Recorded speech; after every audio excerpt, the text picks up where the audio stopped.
Buenas tardes. De nuevo estamos aquí para hablar de Francisco Umbral, aunque ahora lo vamos a hacer con otro formato, el formato de las tardes, a esta hora un poco difícil, que son las 4 de la tarde, ¿no? Con mes de julio, pero bueno, lo que hay. Vamos a hablar de Francisco Umbral como memorialista, un memorialista muy travieso, es el título de la mesa redonda. Estamos en la mesa redonda, los dos ponentes de esta mañana, el profesor Darío y yo, y nos acompaña Manuel Llorente del Mundo, redactor jefe, que además sabe un montón de Umbral y de un montón de cosas de cultura y de periodismo y de unas cuantas cosas más. Bueno. Así que estaremos en la mesa los tres. No nos gustaría ser nosotros los que monopolizáramos la mesa redonda. Ya saben que esto de la mesa redonda es una figura extraña porque nunca nos sentamos en una mesa redonda, ¿no? Más bien estamos enfrentados al público, es una mesa alargada y todos deberíamos sentarnos alrededor de una mesa donde todos participamos. Bueno, como no podemos mover las mesas, sí podemos trazar una imagen un poco distinta donde todos ustedes, todos vosotros, todas vosotras, estáis invitados a participar con preguntas, comentarios, sugerencias en torno a este tema, ¿no? El tema de Francisco Umbral como memorialista. Mañana, como habréis visto, tenemos una segunda mesa redonda que va en función de las dos ponencias de la mañana, que van a buscar pues ese Francisco Umbral más canalla o más kinky, como él mismo se definía, o más gamberro, como hemos dicho ahora. Pero el tema principal de esta tarde es Francisco Umbral como memorialista. Naturalmente no nos vamos a quedar ahí, la mesa redonda es un género muy abierto. Aquí, a diferencia de lo que hemos escuchado esta mañana, no existe ningún tipo de censura, ni real ni encubierta, así que cualquiera puede decir lo que quiera. Y los demás, pues estaremos de acuerdo o no, es una discusión al viejo estilo universitario. Lo que queremos es saber, aprender, discutir, razonar. No vamos a cancelar nada, al menos hasta las 6, luego ya cada uno cancelará o no lo que quiera. Y empezamos. No sé si preferís que abramos primero al público, que hagamos una primera intervención nosotros, diciendo algo. No había preparado nada, dos palabrillas, Sandy, sí, para recordar. Que empiece Manu, me dicen por aquí. Vale, yo me tiro a la piscina con el atrevimiento de los ignorantes. Nada, recordar que a finales de este agosto se conmemora ya 15 años de la muerte de Paco y bueno, y que su pujanza y su presencia pues es más que notable. Está tanto en los jóvenes columnistas como en la publicación de libros. Lo he traído para que luego lo podéis ver si queréis, desde iniciativas más o menos privadas y además humildes, que por eso quizás habría que reseñar, porque lo evidente se vende solo. Está esta mujer de Burgos, María Jesús Jabato, que analizó las columnas que Paco escribía en los años 69 y 75 en la agencia Colpisa, que la dirigía Manuela Guinetxe. Ella lo que ha hecho ha sido una especie de diccionario de nombres propios y comunes y conceptos sobre aquello, que sería una especie, también podría servir como una ruta, pues digamos, no muy profunda, pero sí sugerente. Y sobre todo, valga recordar la iniciativa casi personal. No llevará 15 días este libro en la calle. Travesía de Madrid es la primera novela de Paco. Creo que recordar que es del año 67 o 66. Él debuta el año 65 con 3 libros. Uno, que es libro de cuentos, Tamouré. Otro, Balada de Gamberros, que es una novela corta, un cuento largo. Y, sobre todo, un ensayo sobre Larra. Ya estamos viendo que cuentos, una novela y un ensayo que se ve por dónde van a ir los tiros. Bueno, este libro de Troya de Madrid lo patrocinamos desde la Fundación, lo publica Austral, y tiene un prólogo muy interesante de Ángel Antonio Herrera. Este es el que publicamos el año pasado, de los cuentos que ya se vislumbra el primer umbral. También del año pasado, hace 2 años, es que parece mentira que umbral de tanta guerra, afortunadamente, es la relación que tuvo con Delibes. La más prolongada en el tiempo, de una relación de maestro-alumno, de admiración y de respeto mutuos. Y en esta relación epistolar, estamos hablando desde el año 60 hasta el año 2007, o sea, es que es una barbaridad. Es apasionante, no solamente está muy bien acotada, o sea, para revistas, para nombres que evidentemente se nos escapan a todos, y con un prólogo de Santos Sanz y de Nava, pero sobre todo el contenido de las cartas. Estamos viendo la sociedad española cómo se va transformando, como si fuera imágenes en blanco y negro de un país y de 2 escritores que, bueno, llegaron los dos, parece mentira, al tener el premio Cervantes, la máxima distinción. Paco era un chaval, iba a decir casi de pantalón corto, ¿no? Pero bueno, ya había trabajado en un banco de botones, había trabajado también en la Radio de León con un primo, pero en aquella Valladolid inquieta, en la que estaba metido de director de periódico, un novelista digamos, agrario, como a veces le dice Umbral a Delibes, este hombre se mete de director de periódico y lanza a unos jóvenes que, bueno, serán luego nada menos que Jiménez Lozano, está allí también Manuel Eguineche y así. Y bueno, alguno más que no me acuerdo. No se lo pierdan, está en Destino. Nada tiene que ver con una iniciativa que nos llegó también a la Fundación y que vino por parte de un ilustrador, que es otra visión de Paco, si quieren más suave, más distendida y así. Hay otra más, y no les estoy mintiendo, y es desde la editorial Zut, que lleva el escritor Juan Bonilla, donde le conocerán, Premio Estatal de Narrativa, poeta. Bueno, tienen una revista, una lista literaria y también una editorial. Bueno, pues desde allí ellos mismos han decidido recuperar a Lola Flores. Paco también escribió sobre Lola Flores. Y bueno, pues todo eso de un modo casi Heiser, ¿no? Eso es, bueno, pues eso es para estar contento, ¿no? A los que nos gusta Paco y darle las gracias. Y bueno, esta mañana hablaba, sé, porque le he pedido el artículo a Darío Villanueva, se ha hablado de, bueno, ya lo dejo, pero se ha hablado de un tema que luego si quieren podemos hablar, de la autoficción. La autoficción que nos parece muy moderna. La autoficción, o hablar de uno mismo con alguna variante, es eterna casi. Casi es consustancial al hecho de escribir, porque, bueno, es lógico, ¿no? Se reflexiona desde uno hacia los otros. Paco decía que comprendiendo a una persona, quizá él mismo se comprendería a todo el mundo. Pero si quieren luego hablamos de autoficción, porque en Paco, como saben ustedes, casi todos sus libros fueron escritos y concebidos a través de una personalidad única, y sin su mirada no tendríamos a ese personaje que, como vemos, sigue pujante. Muchas gracias y perdón por este atrevimiento.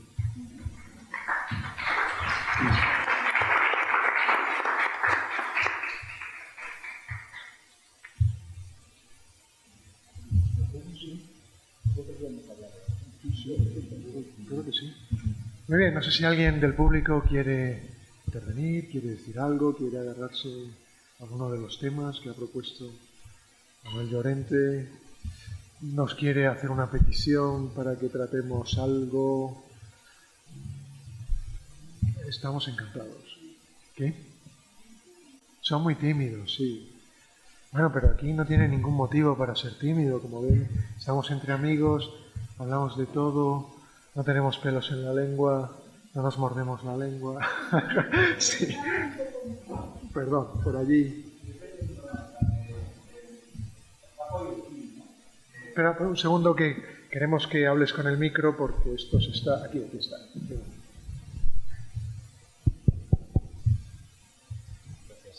Quería preguntar una cosa, Paco y el cine, ¿no? Esta mañana habéis hablado 114 libros, memorias, ensayos, diarios, patrón intelectual, era muchas cosas, pero de la época de la que él proviene, de los años 60, 70, y es una época de la que se hace mucho cine, se adaptan a Delibes, a Cela, a muchos escritores de la época, pero que yo sepa, no se adapta a ninguno de sus libros que además son adaptables, porque cuentan historias cotidianas, urbanas, pues casi todo transcurre entre Valladolid y Madrid, pero que yo conozca, como digo, no hay ninguna adaptación al cine, ni Paco fue guionista tampoco, no le ofrecieron hacer el guión de alguna de las películas que en la transición proliferaron, además. Era un poco lo que quería consultar. Bueno, es cierto, ¿no? Y es muy llamativo. Si se compara con su maestro Delibes, por ejemplo, de Delibes sí que se han hecho varias adaptaciones de varias de las novelas, algunas muy, muy conocidas y muy bien conocidas. Y en el caso de Paco Umbral, no sé, yo creo que hay que manejar a lo mejor varios factores. Uno es que Paco Umbral sí que estuvo en la radio, ¿no? Y se han publicado sus intervenciones, sus guiones radiofónicos.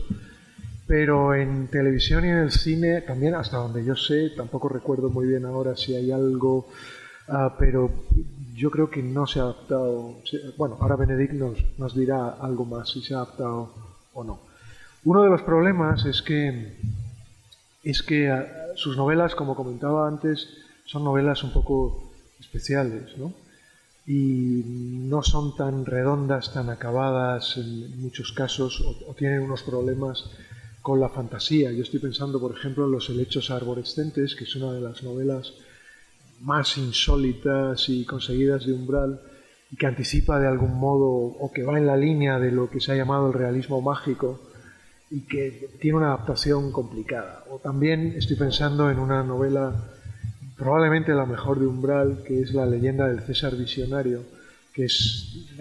Probablemente hay ese acuerdo dentro de toda la novelística de Umbral, es lo que más se parece a una novela en el sentido tradicional, con este Franco tomando chocolate al principio de la novela mientras firma sentencias de muerte, que es un comienzo cinematográficamente potente y con sus laínes, ¿no? Sin embargo, otros textos tienen una adaptación mucho más difícil, ¿no? Seguramente la parte lírica de Umbral, entre otros factores, lo hace más complicado. ¿Cómo adaptar Mortal y Rosa? Pues sabemos que cine... Yo estuve dando muchos años una asignatura que se llamaba Literatura y Cine, hasta que me echaron. Nada personal, cosas, ¿no? Y uno de los problemas que tiene la adaptación del cine es el lirismo, ¿no? ¿Cómo se adapta el lirismo al cine? El cine es un lenguaje tradicionalmente y de manera fundamental narrativo, que necesita pues unos personajes, una historia, y sin embargo los libros de poesía raramente se adaptan al cine. En su momento, cuando yo me dedicaba a chinchar y a molestar en mi facultad, deportivamente, pues invité a un director de cine muy conocido que había hecho una adaptación cinematográfica de Sobre los Ángeles, nada menos que de Alberti. Y bueno, pues unos cuantos disfrutamos aquello como cosa a cosa, y la mayoría se quedó preguntando que qué sentido tenía aquella adaptación con el libro de Alberti, cómo se adapta un libro de poesía. Bueno, sabemos que Umbral no es exactamente un poeta, sobre todo, pero cómo se adapta un libro como Mortal y Rosa. Habría que privilegiar, necesitaríamos un guionista, porque Mortal y Rosa sí hay una historia, está claro que hay esa parte narrativa, pero desde el momento en que se lee el libro, la parte narrativa se entremezcla, se entrevera de una manera decisiva con la parte lírica. Hay que escuchar una voz en off. Ya sabemos lo que les gusta a los directores de cine, la voz en off. Muy poco, ¿no? Alguien que lee los poemas mientras vemos unas imágenes. Bueno, es una vieja opción de los años 70, etcétera, ¿no? ¿Cómo se adapta un libro como el que he tratado ya hace un rato, La sombra de las muchachas rojas? También sería muy adaptable, ¿no? Con esos cuadros, además con escenas muy sexuales, muy eróticas, con muchos personajes. Pero parece que Umbral, yo sospecho también que al vivir día a día de su pluma, con esa presión inmediata de tener que escribir y publicar sus columnas, dedicarse a un proyecto cinematográfico requiere pues otro tipo de colaboración, y también es otro factor que quizá podría explicar eso. Pero quizá la profesora Benedict nos quiere iluminar mucho más en este tema. Bueno, a nivel de televisión sí que hubo una adaptación por Francisco Umbral de La hoja roja de Delibes. O sea, esto sí que es de él. Ahora, creo recordar que Garci tenía la intención de una película sobre la forja de un ladrón, pero bueno, se quedó en un intento o en el cajón ahí. Ahora también Umbral hizo un documental, entre otros, porque creo que hay otros ahí en televisión. Radio Televisión Española tiene muchísimas cosas de Umbral, muchísimas, y hay un documental sobre el Camino de Santiago, eso sí, que era mitad documental, mitad publicidad que nos hacían ahí. Bueno, y después, bueno, la letra de Mortalia Rosa, ciertos párrafos y tal, están adaptados al flamenco. Hay un cantaor que Juan Pinilla, y también nos hemos encontrado ayer actualmente con que Umbral escribió la letra para otro cantador de flamenco también, que no recuerdo de momento ahí el nombre, que desconocía totalmente, y lo quería buscar ahí en Google a ver si nos salía toda la letra. Lo curioso es que Umbral le confiesa que en su formación ha intervenido mucho determinadas imágenes de actrices, pero casi todas de papel couché, ¿no? De las revistas, que es lo que él tiene a su alcance en los años 40 y 50, ¿no? Ese tipo, un material gráfico que no es exactamente el del cine, mientras que el cine, que para nosotros es tan accesible ahora a través de todas las plataformas, en fin, uno puede, con el teléfono en el lugar más apartado de este país, puede estar viendo una película, cual está bien y mal, dependiendo de cómo se organice, pero él en los 40 y en los 50 ver cine supone ir al cine. Yo estaba pensando también en una novela que a mí me gustó mucho de Umbral, también poco explotada y muy cinematográfica, que es Trilogía de Madrid, no Travesía de Madrid, la que tiene el prólogo de Ángel Antonio Herrera, sino Trilogía de Madrid, que es una obra deslumbrante sobre ese Madrid del desarrollismo de finales de los 50 y los 60,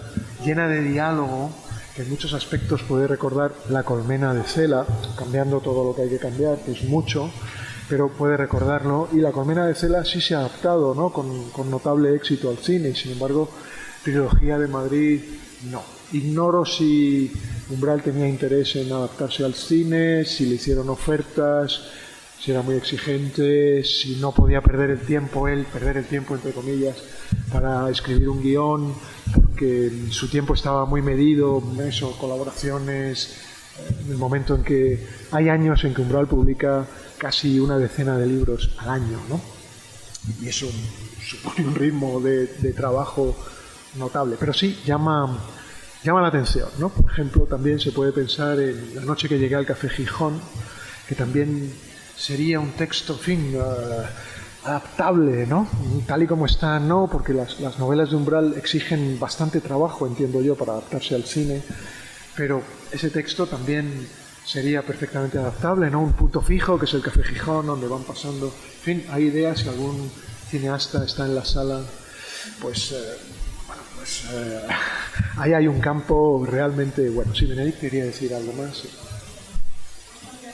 ahora un cuento que también está adaptado para la televisión para los niños, que es El Rey de Oros de Gumercindo, que es uno de los primeros cuentos que tuvo mucho éxito. En todo caso, resulta muy divertido, creo yo, muy interesante ver que Umbral, que tiene una imaginación extraordinariamente metafórica, ¿no? Todo el mundo subraya la enorme capacidad metafórica, es decir, imaginística, ¿no? Las metáforas son imágenes. Muchas de esas imágenes son puramente verbales, ¿no? Pero muchas de esas otras imágenes, esa doble vertiente, muchas de esas otras imágenes son imágenes, ¿no? Lo que entendemos por imágenes en un lenguaje convencional.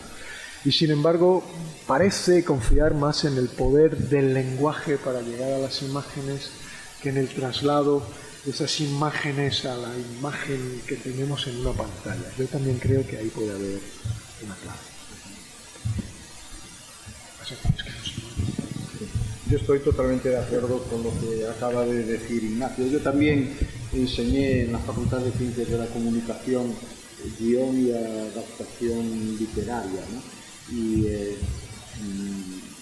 a mí me echaron, y por las razones por las que le echaron a él, ni por otras, pero fueron unas experiencias muy buenas para un profesor de literatura enseñar cómo la literatura puede ser llevada al cine a través del guión, que es un documento verdaderamente impresionante. Mi idea es que el guión es un género literario narrativo, ¿no? Específico, es decir, que en el abanico de los géneros literarios narrativos, desde la epopeya hasta el microrrelato, que es algo que está muy de moda últimamente, hay que añadir el guión literario, porque los guiones literarios son además algo que últimamente resultan accesibles. Hay incluso colecciones editoriales que publican los guiones cinematográficos de las películas, lo cual viene a desdecir algo que Raymond Chandler siempre protestaba. Chandler, que fue un escritor muy interesante, muy culto, pero de éxito como autor de novela negra, él trabajó para Hollywood y fracasó como casi todos los grandes escritores de la época cuando fueron fichados por Hollywood.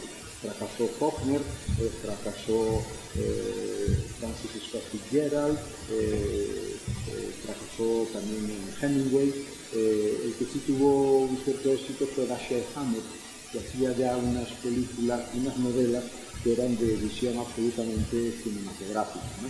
Entonces, el guión es, en mi opinión, la prefiguración verbal de lo visual. Y las relaciones entre cine y literatura son muy intensas, sin duda alguna, hasta el extremo de que en los años finales de los 20 un teórico polaco, discípulo de Husserl, Roman Ingarden, escribió un tratado sobre la obra de arte literaria y tiene un capítulo sobre los casos límites en donde se pregunta si el cine es literatura, y llega a la conclusión de que no, pero que es el primer territorio que está después de la literatura. Claro, la diferencia es fundamental en lo que se refiere a que el cine, que es integrador, que puede acabar absorbiéndolo todo, trabaja con imágenes, y eso es lo que lo define, que lo caracteriza. Entonces, hay escritores que ponen el énfasis no en la imagen, sino en la palabra.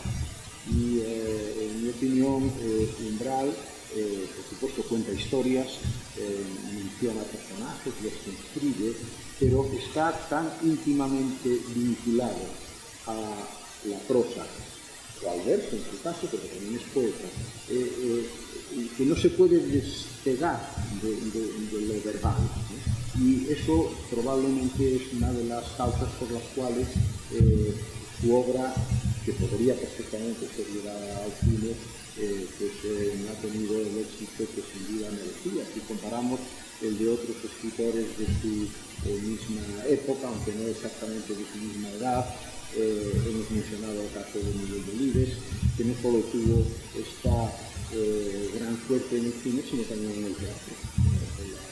La novela de Delibes ha dado lugar a algunos de los éxitos teatrales más intensos y rotundos. No estoy pensando solo en Cinco horas con Mario, sino en varias obras más. O, en fin, el caso de Juan Marcet, que por cierto siempre lamentaba la manera en que habían tratado a sus novelas en el cine y estaba desesperado por ello. Porque claro, muchos escritores no tienen que hacer nada para que sus novelas sean llevadas al cine, simplemente les compran los derechos de autor y todo el resto del trabajo lo hace el productor, el guionista, el director, etcétera, etcétera, ¿no? Supongo que eso también, Benedict nos lo dirá, también contó, es decir, que para que una novela sea llevada al cine es necesaria la confluencia de una serie de coincidencias, de que haya un productor interesado, que haya un guionista que piense en ello, que haya un director, a lo mejor es el primero que tiene que interesarse por la novela que ha leído para llevarla al cine, y a partir de ahí, en un régimen de industria cinematográfica muy precario, como es el español, que no es lo mismo que Hollywood, que es una maquinaria que necesita materia prima continua y que por lo tanto funciona por sí sola. En España las cosas son mucho más complicadas. A veces un director te cuenta que ha pensado en hacer una película sobre una obra literaria o no, y entre que lo pensó y que la pudo hacer pasaron 10 o 15 años, hasta que pudo conseguir sobre todo un productor y demás. Yo creo que esto quizás también tuvo su importancia, porque muchos de estos escritores de los que hablamos, que han sido llevados al cine en España, tampoco andaban persiguiendo a los productores y a los directores para que les hicieran películas, sino que era más bien al contrario, venían a ellos simplemente para conseguir su autorización. Pero la clave, en mi opinión, está... no ser tan rotundo. Yo creo que una de las explicaciones que me doy a mí mismo como antiguo profesor de guión basado en obra literaria es que la obra de Umbral es una obra fuertemente literaria en el sentido de apegada a la palabra, aunque en ella haya, repito, imágenes, historias y demás, la fuerza de la palabra es tal. Pues claro, en esto del cine, la historia del cine tiene una época que yo llamo incunable, que es la que va desde 1895 hasta la llegada del cine sonoro, a finales de los años 20, ¿no? Entonces, en esa época incunable hay un cine muy primitivo, donde no se descubre todavía que la cámara al moverse puede producir efectos estéticos importantísimos. Es el cine que comienza con los documentales de los Lumière y que luego tiene en Méliès un gran mago, pero Méliès era un hombre de teatro y para él hacer cine consistía simplemente en colocar una cámara fija frente a un escenario y en el escenario pues poner a saltimbanquis, a caricatos, a prestidigitadores, etcétera, etcétera, ¿no? Pero claro, ahí viene el salto con Griffith, sobre todo en los años 10, cuando descubre que la cámara se puede mover y al moverse cambian las perspectivas y luego mediante el montaje se puede conseguir una rapidez extraordinaria, y luego ya pues, los rusos insisten, los expresionistas alemanes, etc. Y en esa época hay una tendencia interesantísima que luego el sonoro vino totalmente a erradicar, que es el cine poético, el cine concebido como poesía, que dio de sí obras verdaderamente extraordinarias. Pero incluso en este caso, la clave de Ugarte es la imagen. En poesía, imágenes.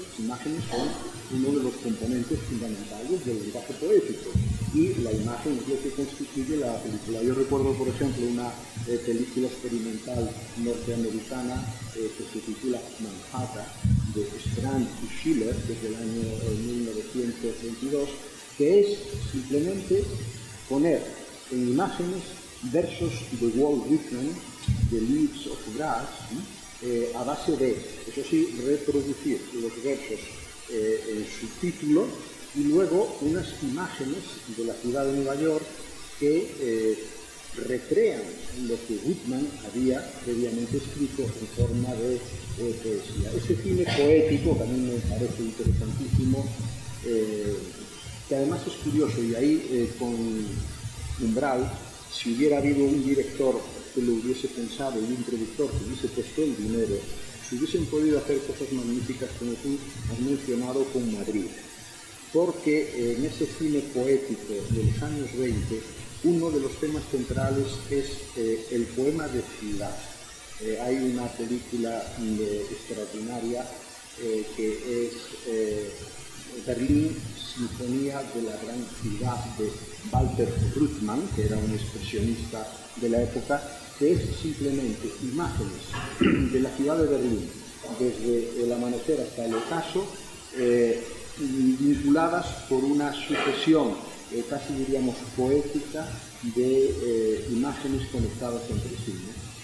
Pero hay también otra película, Rien que le soit, sobre París, con el mismo planteamiento de un brasileño que trabajaba en Francia, que era Cavalcanti, que era en la misma línea.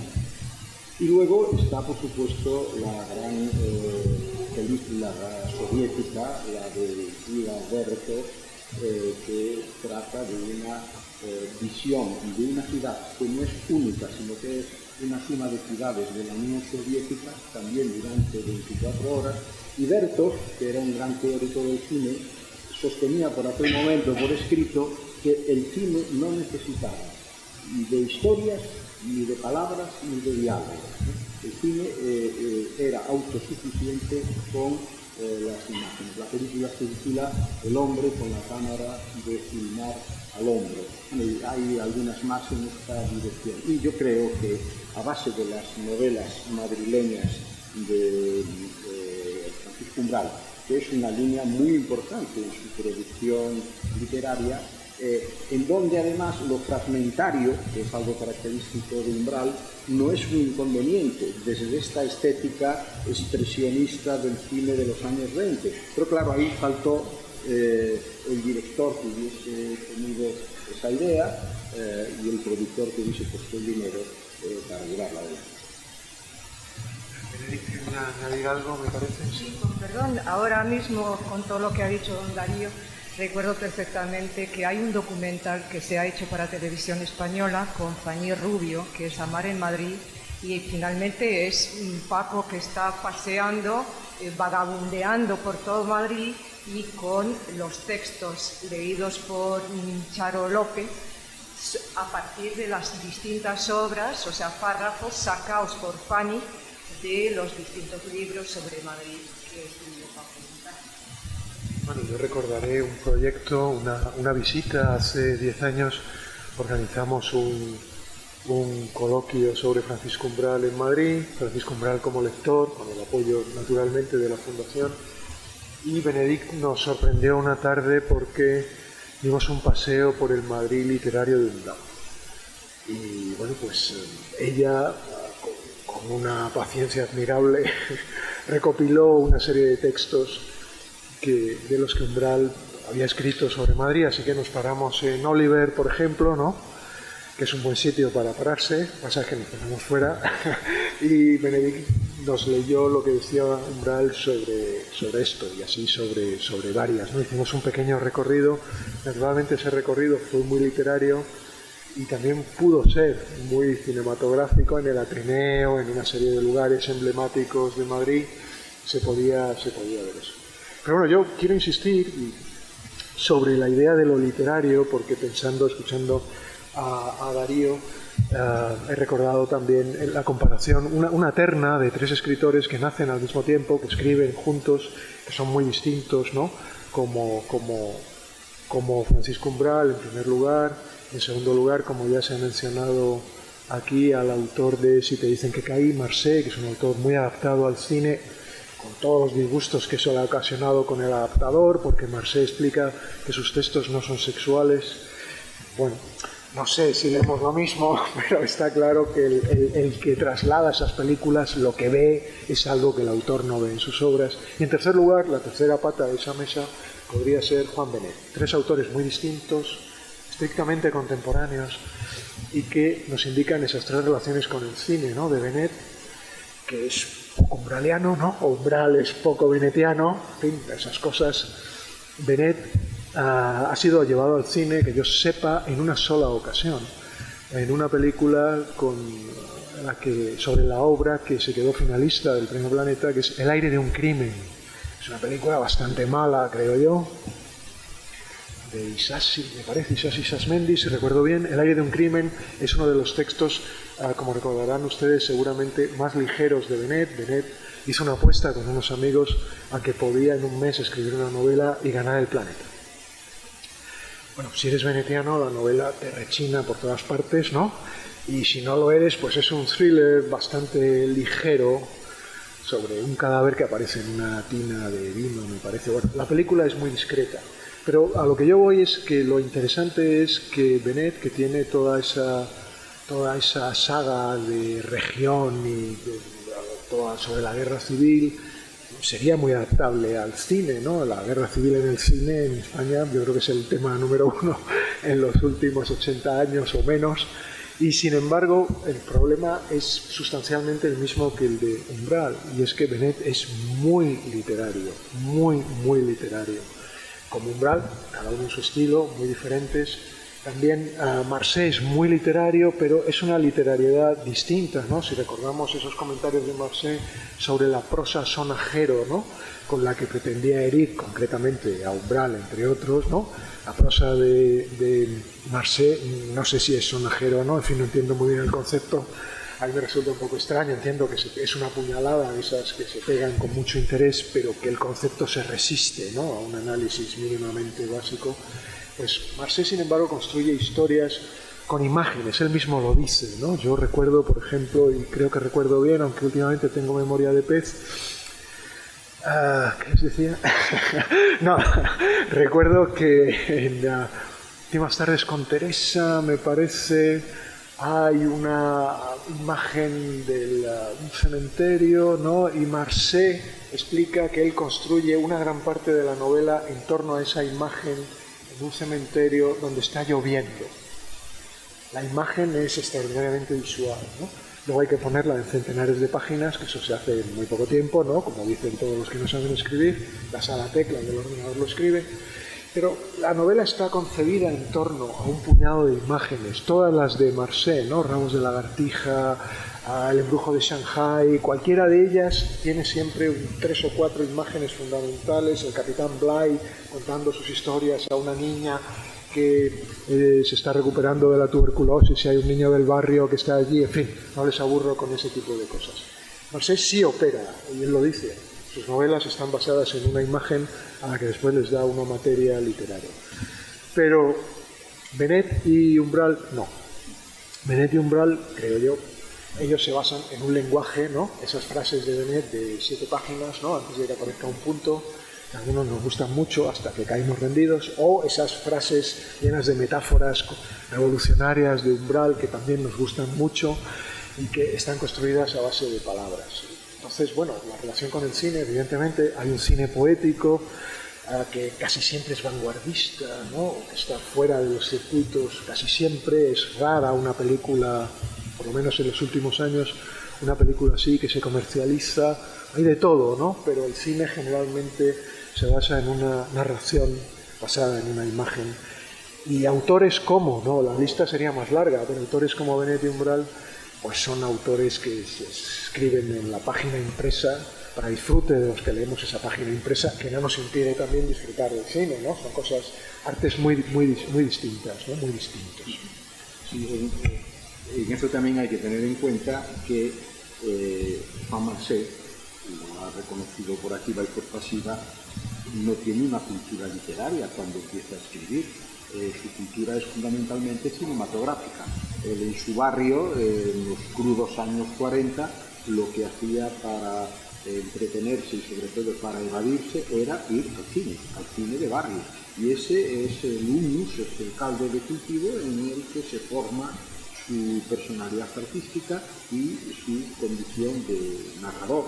Por lo tanto, es exactamente Ignacio lo que tú dices. La obra literaria que más veces ha sido llevada al cine es El Quijote de Miguel de Cervantes.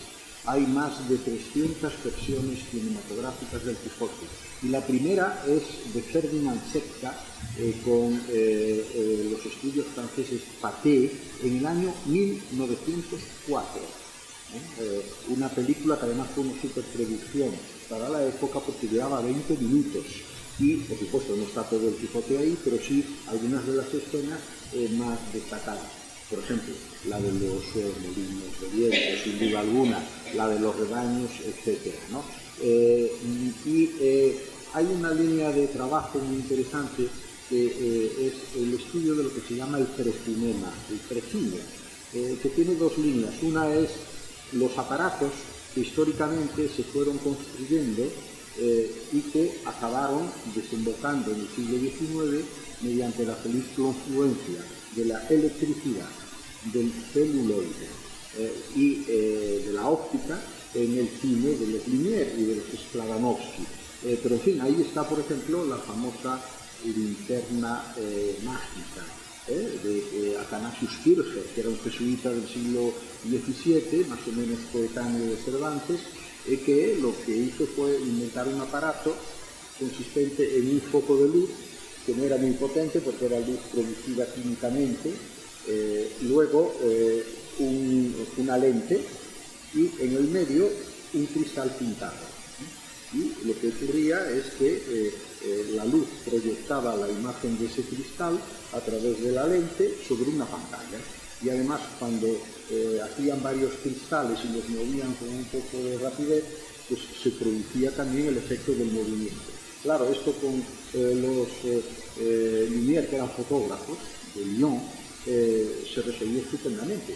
La luz, energía eléctrica, las imágenes en un celuloide, que es lo que ellos como fotógrafos manejaban, y luego la óptica exactamente igual que en el retrato. Así comienza el cine, ¿no? Pues bien, ¿qué ocurre con el Quijote?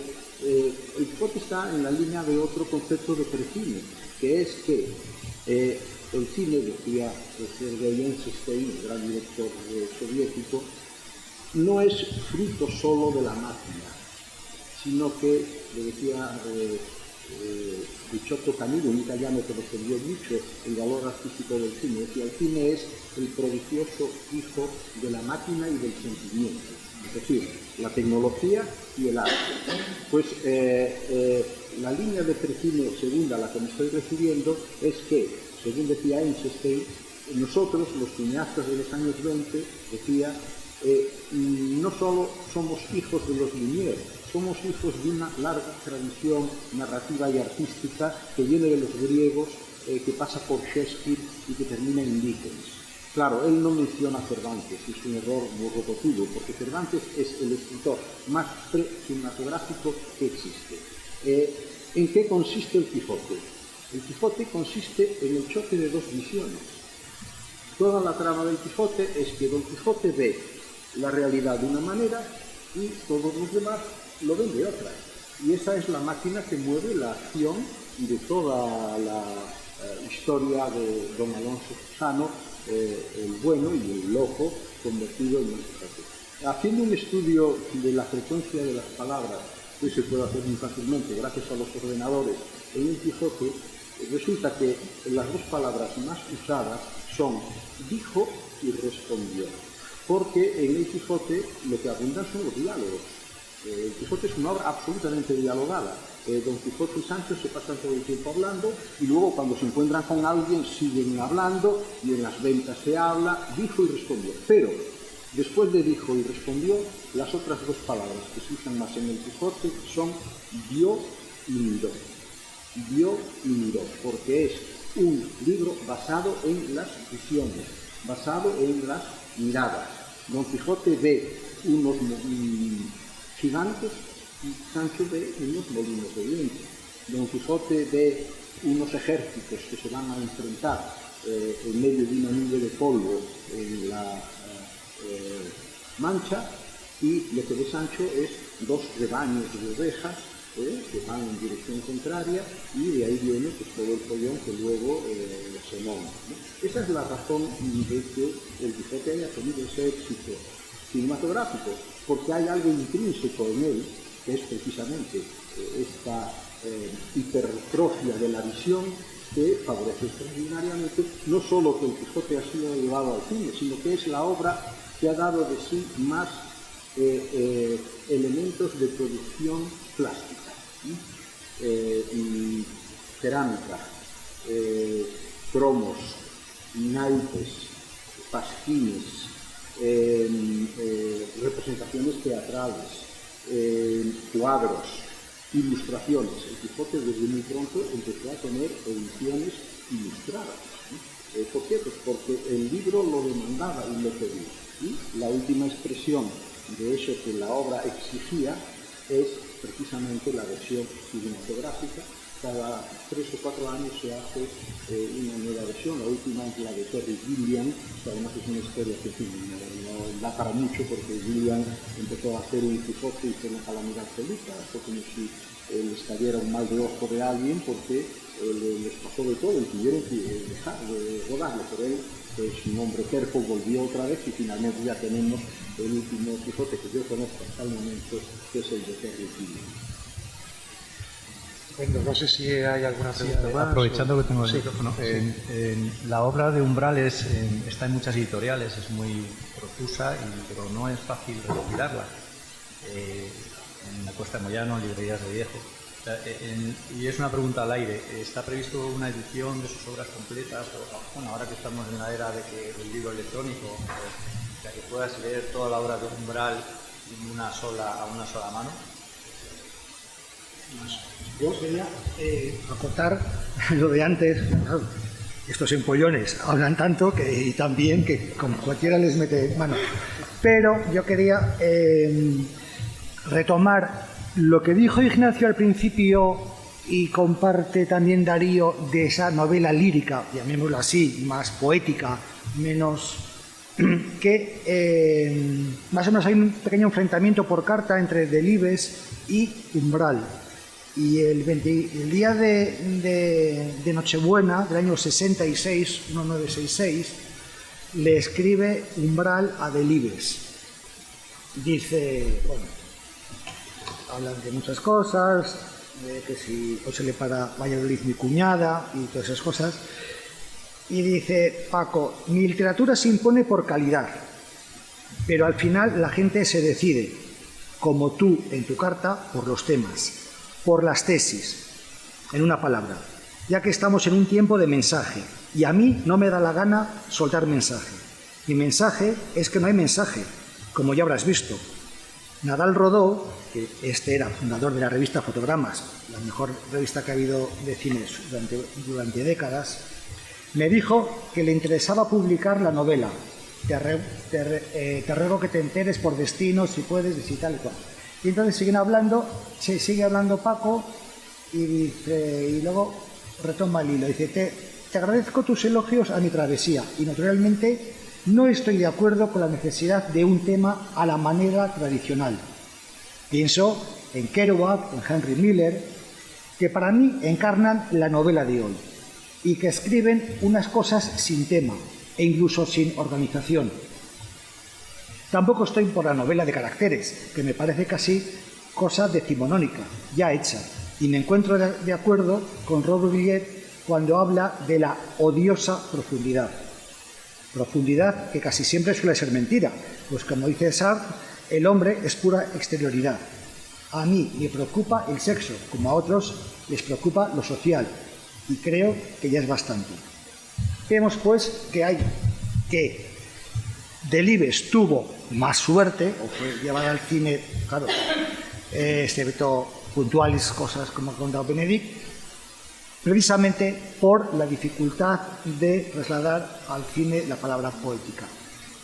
Y volviendo al tema de las obras completas, bueno, pues nosotros en la Fundación sacamos a cada año 1 o 2 libros en austral, o sea que es un cuerpo de letra, son páginas limpias, que se lee muy bien, siempre con prólogo, excepto alguna vez, que suelen ser libros que se rescatan los más complicados.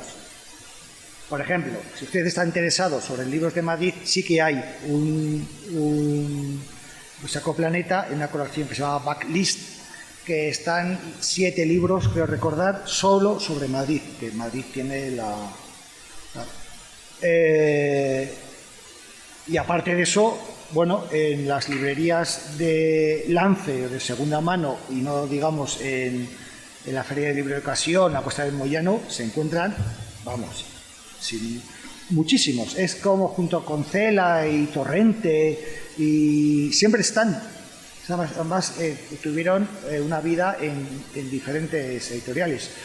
Y luego, sacar, es una obra ingente de los 100 y pico libros que hay, entre recopilaciones, y eso es... Hay que tener una hucha generosa y profunda. Pero bueno, en ello estamos, porque lo que nos preocupa más la Fundación es precisamente que la gente lo pueda leer, que tenga, y estamos viendo que no solamente que hay luego gente que motu propio pues se lanza. En el caso de Umbral nos encontramos con un autor extraordinariamente prolífico, y eso, en fin, a los críticos no les suele gustar. Ya saben, esa idea de que cuando uno escribe mucho, pues probablemente escribe mucho malo y hay que hacer una selección. Entonces, bueno, en el caso de Umbral y de otros, ¿no? Eso no es cierto. El problema es quién es capaz de leerse toda esa producción y quién es capaz no solo de hacer unas obras completas con el problema económico que decía Manu, sino con la enorme extensión, trabajo. Ya saben que editar, en fin, aunque desde que existen las plataformas digitales y ahora parece que todo el mundo puede editar lo que quiera, editar es un arte difícil. Y bueno, editar no es reproducir tal cual el libro, que les voy a contar, ¿no? de qué es un editor. Es mucho trabajo editar. En el caso de Umbral estaríamos hablando de, entiendo yo, de varios campos. Por un lado, sus libros, ¿no?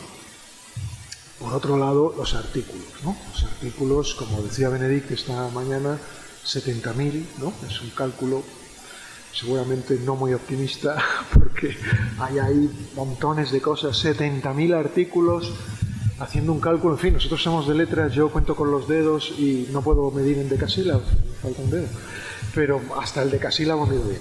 70.000 artículos con una página, son 70.000 páginas, ¿no? Y 70.000 páginas en un volumen de, haciendo el cálculo por lo bajo, de 500 páginas, pues son muchos volúmenes, ¿no? Yo recuerdo ahora las obras completas de Cela, una de las últimas ediciones. Cela también escribió mucho. Las obras completas de Cela tienen 30 y tantos volúmenes, ¿no?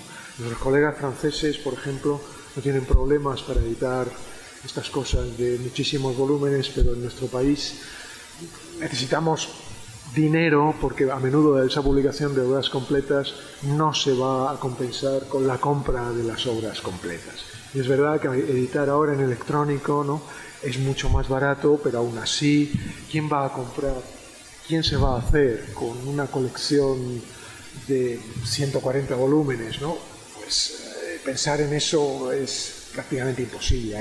Entiendo yo que hay que ir a una selección, en el caso de los artículos. En el caso de los libros, probablemente la situación es otra. Y yo creo que en gran parte está resuelta, como explicaba Manu, con estos libros de la colección austral, que están fenomenal. En fin, a mí la antigua colección austral no me gustaba nada, probablemente porque de jovencito la leía y se me abrían y se me rompían, y, en fin, bueno. Pero la nueva colección austral me encanta, porque es muy manejable, tiene un tipo de letra muy fácil, los que tenemos una miopía creciente pues nos va fenomenal, se manejan bien, no pesan, etc. Y está claro que aquí, además, con el añadido de un prólogo de alguien que sabe sobre el tema, pues esa novela gana. Es también, si miramos en Iberlibro, todos compramos en Iberlibro y ya no vamos a las librerías de viejo, todas las obras de Umbral, como explicaba Manu también, están ahí. Y yo entiendo que cualquier fundación, pero vamos, yo no estoy en ninguna fundación y a lo mejor es por eso, yo entiendo que cualquier fundación lo que debe hacer es poner sobre todo al servicio de los lectores la obra del autor. No es fácil, ¿no?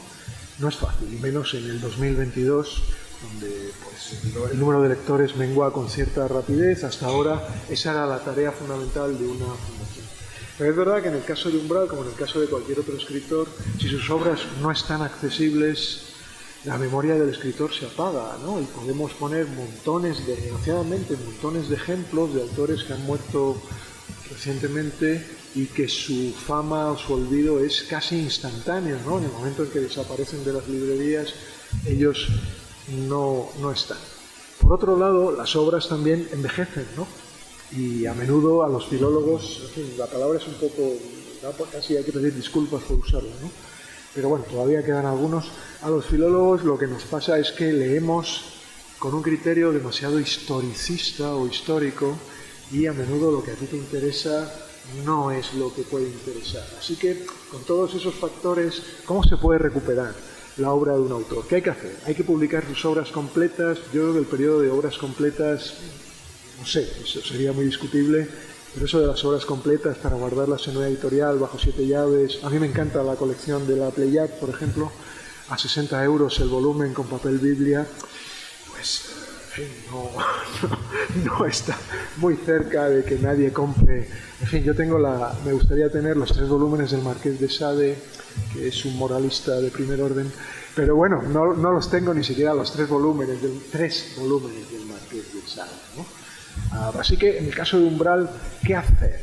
¿Qué se puede publicar? A mí me parece que la colección de Austral es estupenda, pero seguramente si sale 1 o 2 volúmenes al año, pues es por buenas razones, ¿no? Esos volúmenes se venden, la gente los lee, se compra. Deberíamos tener seguramente un catálogo mínimo, básico, de esos autores de Umbral, de esos libros de Umbral, perdón.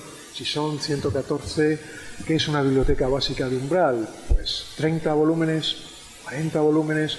Yo recuerdo en la Alianza Editorial, poco antes de liquidarse, aparecieron varias bibliotecas de autor, ¿no? Y había una biblioteca de Goitisolo, una de Gerald Darrell, en fin, había de varios. Y era una biblioteca muy selecta, donde estaba un grupo de obras, porque, bueno, como digo, Umbral no es una excepción, algunas obras pues sobreviven mal el paso del tiempo, otras sin embargo no, se vuelven muy actuales. Yo también recuerdo el caso de Delibes, que hemos citado hace poco, que durante generaciones ha entusiasmado 5 horas con Mario, que mencionaba Darío esta mañana, y 50 años después de que se publicara, encontrar a un profesor de secundaria que se ríe de su mujer porque es una provinciana excesivamente pacata, pues seguramente en el 2022 no nos entusiasma, ¿no? A ninguno, ¿no? ¿Qué sentido tiene reírte de tu esposa, ¿no? Bueno, las cosas, es un ejemplo extremo de cómo las cosas cambian. En el caso de Umbral, una buena biblioteca, que seguramente ya no sé cuántos volúmenes se han publicado, pero debe haber unos cuantos, 14 o así.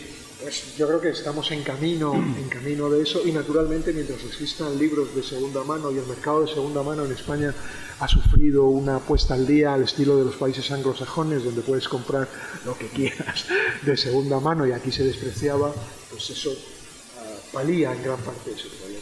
Una última pregunta. ¿Había una edición, un libro de Umbral que fue secuestrado por la censura y que es muy difícil de conseguir? ¿Me suena? ¿Lo conocéis?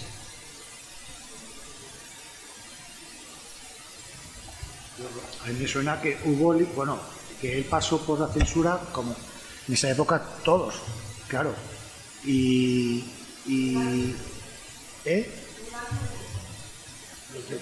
Giocondo. Sí. Y sí que comenta con Delibes que han pasado por la censura, que tienen miedo y todo eso. O sea, que eso estaba latente siempre, pero él como todos, ¿no? Pero no fue especialmente, él era muy habilidoso, claro. Sí. O sea, la gracia era reírte a sus espaldas, ¿no? O no, a su cara, pero sin que ellos se dieran cuenta.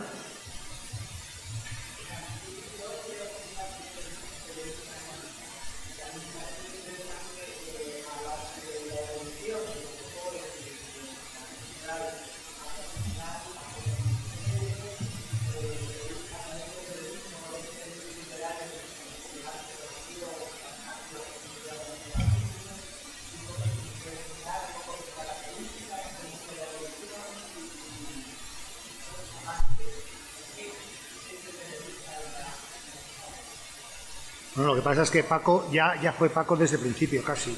Entonces la evolución no es que fuera, digamos, muy un salto cualitativo muy importante. Él sale ya, él miraba todos los kioscos de prensa y decía, uy, en esta revista no colaboro, en esa tampoco, y en este periódico, pues mañana, y se iba. Es una anécdota que es real, y al día siguiente iba a las redacciones porque quería estar en todas las partes. Entonces, desde el primer momento escribió. Es verdad que tuvo mayor notoriedad, o sea, escribió en periódicos, escribió en semanales, que se destilaba muchísimo, y en el año 76, casi en los primeros números del País, fue cuando pegó el aldabonazo. No sé si está previsto al final que se vea el documental. Bueno, pues ahí lo veréis, que habla, bueno, pues el Montero de esa época, Juan Cruz y tal, cuando Cebrián y sobre todo Manuel Vicent, que eran muy amigos y estuvieron trabajando juntos en varias publicaciones, y Vicent, ya lo veréis, dice que él se inventó un poco las negritas, que era poner digamos que se noten más en los nombres propios de sus artículos. Y eso tuvo un efecto increíble. Enseguida estuvo en la última página y aquello revolucionó, bueno, casi a 1 millón los domingos que se llegó a vender 1 millón de ejemplares, y todo el mundo quería estar allí. La columna, otro debate sería más que el umbral periodista y o novelista y o una tercera clasificación, ensayista, sin olvidaros del poeta, que era común a todos. Pero él también decía que había que estar en un periódico, decía egoístamente, para estar un poco en el candelabro, ¿no? Y él, que estuvo siempre en El País, luego en El Mundo, muy brevemente en ABC, unos 3 meses creo, pues él, digamos que lo necesitaba, y él se retroalimentaba entre lo que veía en la calle, en los pubs, en las comidas, en el trato, en el Palace, a tomar café con gente, lo que sea, que le venía bien para las columnas, pero luego le dejaban el pozo porque le obligaba a salir, cogía el taxi desde Majadahonda cuando vivía allí a ir a Madrid, y eso, se iba ahí con su chaqueta ahí cruzada, con su fular, con los vaqueros y esos zapatos limpios, larguísimos, lustrados, y con su melena al viento y sus gafotas, y estaba tomando notas a la vez para el periódico, que era la obligación, y por lo que cobraba y por lo que nunca lo dejó, pese a tener dinero hasta el final de sus días, y a diario, ojo, a diario, eso casi ya no se estila, pero saben, se nutría con las novelas. Todo le venía bien. Mañana, cuando vean ustedes bueno, les tuteo y les hablo de usted por si viene, pero cuando venga Ramoncín, y lo verán en el documental, que salían a la calle, o sea, salir a la calle a escribir, porque tenía que hacer con los periodistas, le venía bien para poner la antena y la oreja y captar el tiempo, el tempo y las palabras de todo tipo de gente. Se va a Mercamadrid a las 5 de la mañana, que le llevó Ramoncín y tal, y conoció ese mundo gracias a Ramoncín. Por estar en la calle conoció la movida. Por ir a los teatros conoció a actrices y ensaraos y tal. O sea, era una persona inquieta. Es lo más hermoso que se puede decir de alguien, ¿no? Que esté vivo, que todo le interese, que tanto leía a González Ruano, como a Quevedo, como a Proust, que era su pasión, como era, pues, joder, también un juerguista. Qué bien, y que salía en la televisión. Luego, pues ya sabemos que pues muchos se quedarán con he venido a hablar de mi libro y tal, que esas anécdotas que se quedan para los que no les interesa más, entonces, bueno, pues allá ellos, ¿no?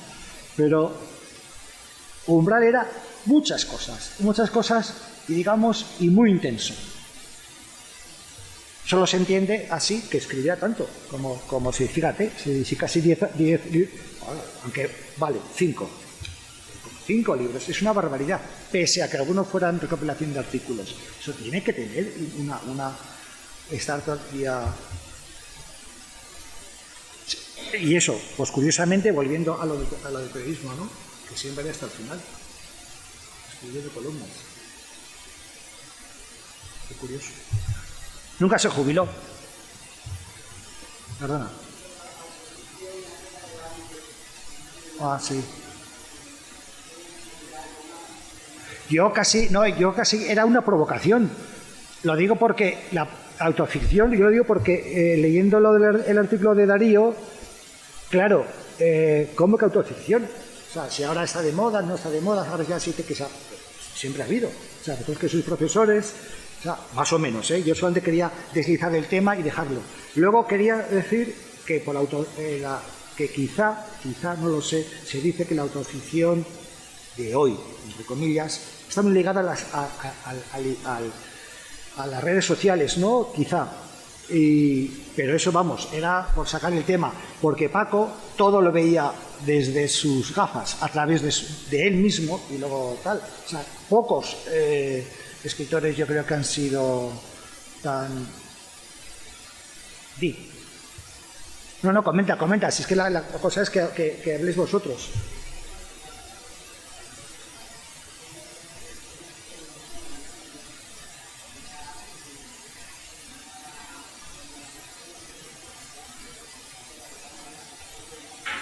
Todos somos muchos, todos. Pero, y verás mañana también en el documental, el umbral tierno con el niño, todavía no sé si está enfermo en ese momento o no, que hay una grabación y tal. También aparecerá gente que hable del umbral bronco, que se enfada, que como de Milá y que joder, ya pasa la hora y tal. Y luego el curioso y tal. Pero yo creo que... pero bueno, eso digamos que es...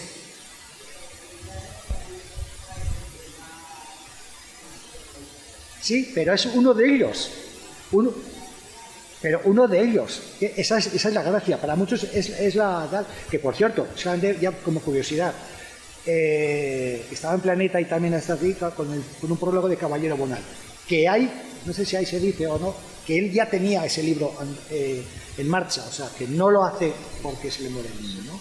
Pero bueno, pero es que yo creo que tienen que hablar ellos porque sobre el tema de la autoficción, que creo, o el mundo, como Paco veía, o sea, todo desde su prisma, y que me parece que son los temas clave.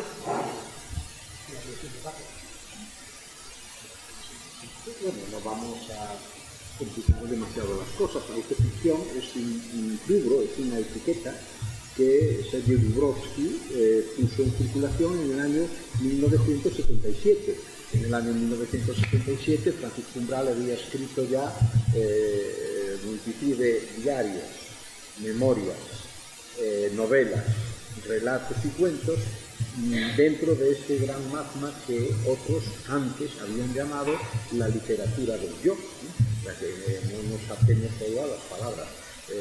Autoficción es una acuñación específica que comienza en Francia en ese momento por una propuesta de un crítico, y a partir de ese momento se atribuye a la autoficción una cantidad de obras, algunas que ya habían sido escritas y otras pues, que empezarán a escribir. Yo lo traje a colación hoy por la mañana porque ahora, si leemos los suplementos culturales nuestros, desde hace unos cuantos años se está continuamente hablando de autoficción, e incluso se da a entender que entre los jóvenes escritores pues, es una tendencia fortísima a la autoficción. Bueno, lo que pasa es que el asunto es muy interesante por lo siguiente, vamos a ver. La literatura del yo tiene una serie de géneros comprendidos en ella. Por ejemplo, está el género de la autobiografía, cosas. Otra cosa son las memorias, otra cosa son los diarios, y podemos diferenciar entre todos ellos. Yo cité hoy por la mañana a otro francés, a Philippe Lejeune, que tiene un libro de pacte autobiográfico muy interesante, donde él define lo que es una autobiografía. Y según él, la autobiografía es el relato que un individuo hace de su propia vida con el propósito de dejar testimonio de su propia personalidad, ¿no? Bien.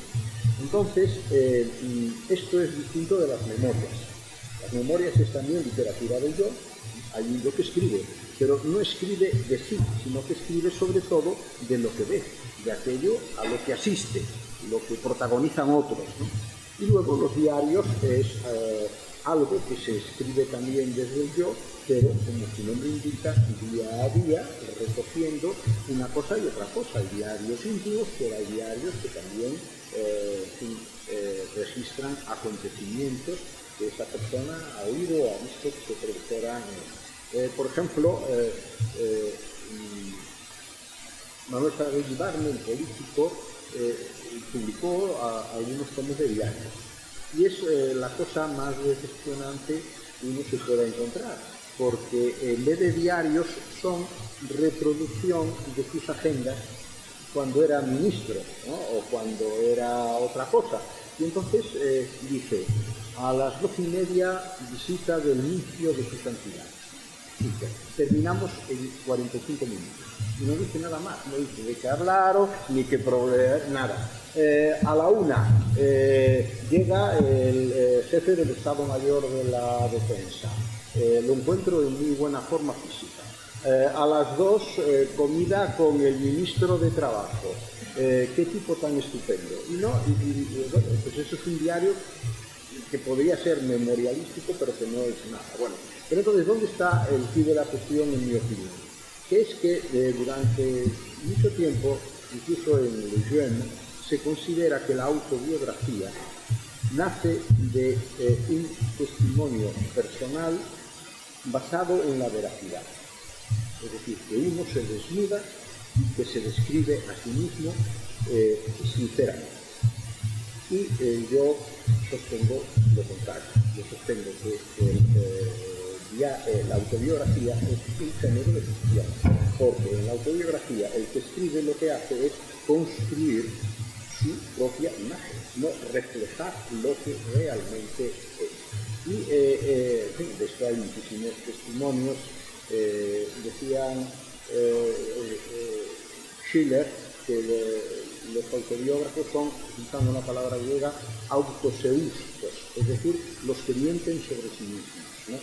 Y yo creo que la autobiografía es un género de ficción, no es un género de veracidad.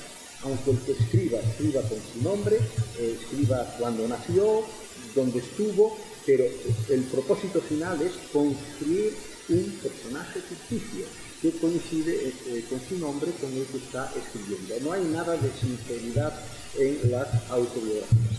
Hay una de Salvador Dalí que cuenta su vida y luego su relación, que fue muy íntima y muy intensa, con Luis Buñuel, lo muy sabido, y también con Federico García Lorca en la residencia de estudiantes y demás.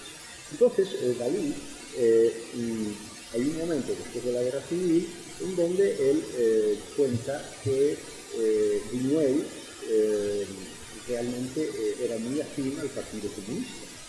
Entonces, ese texto autobiográfico de Dalí sirvió para que a Buñuel lo echaran del MoMA. Tenía un pequeño empleo en el MoMA y cuando se publicó la autobiografía de Dalí, a Buñuel lo echaron. Y Buñuel interrogó un día a Dalí diciéndole: tú sabes lo que me has hecho esto. Y la respuesta de Dalí es perfectamente representativa de mi tesis. Le dijo: pero Luis, ¿tú qué te crees? ¿Que yo voy a escribir mi autobiografía para hacerte un pedestal a ti o para hacerme un pedestal a mí? Esa es la autobiografía. Es, por lo tanto, autoficción. Es autoficción. Es la construcción de una personalidad que no es la real, sino que es la personalidad que uno quiere dejar como memoria de sí mismo. Y de ahí viene un poco esta idea de mezclar lo autobiográfico con lo ficticio, y es lo que hace el género de la autoficción, que tiene unos elementos que identificamos con un autor real de carne y hueso, que firma con su firma y que escribe en primera persona, pero que luego utiliza todos los recursos de la ficción. Es decir, no se le puede exigir en absoluto veracidad. Cuenta lo que le parece bien y lo recrea, y esa es el perfil del concepto de autoficción, que vale para muchas cosas, pero que ya repito, no nos hacemos mucho a él. Es una cosa que aparece en Francia como tal etiqueta en el año 77 y que a partir de ahí se está utilizando mucho, pero la historia viene de atrás. Sí, bueno, yo siempre hago una broma a mis estudiantes y les digo que cuando alguien escribe la palabra yo, ya ha mentido. Porque efectivamente, para empezar, ¿qué es eso del yo, no? Y cuando yo no puedo estar más de acuerdo con Darío en que la autobiografía es un género ficticio. Hay un tipo raro por ahí que ha publicado, enseguida vuelvo a Umbral, ¿no?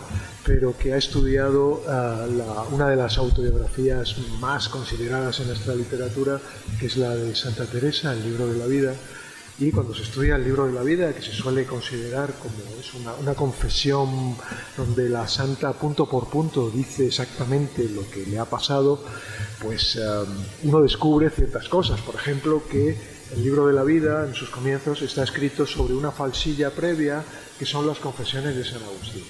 Y que cuando a uno se le aparece el momento de convertirse, a la otra le ocurre exactamente lo mismo. Entonces, no digo que no haya podido ocurrir, ¿no? Pero con una mentalidad literaria uno tiene la sensación de que es una autobiografía escrita sobre un modelo que funda este famoso patriarca de la Iglesia, y cuando se estudian minuciosamente se ve como la santa, que no tiene un pelo de tonta, ha sabido construir un relato, como decía Darío, para favorecerse a sí misma, aunque en este caso la humildad sea ese componente, no el pedestal, sino la humildad. Y todavía cuando se acerca un poco más la lupa y se descubre que el Lazarillo de Tormes se escribe 30 años antes de que la santa escriba su obra, y que el Lazarillo de Tormes, que para nosotros es una obra de ficción, en su momento no está tan claro, ¿no?, que se vendiera como obra de ficción, sino que es una obra autobiográfica de un joven que cuenta sus penalidades. Y uno se pregunta, en fin, yo me lo pregunté en ese trabajo, uno se pregunta hasta qué punto la santa pudo leer el Lazarillo de Tormes, ¿no? Y uno descubre que muy probablemente lo leyó y lo aprovechó.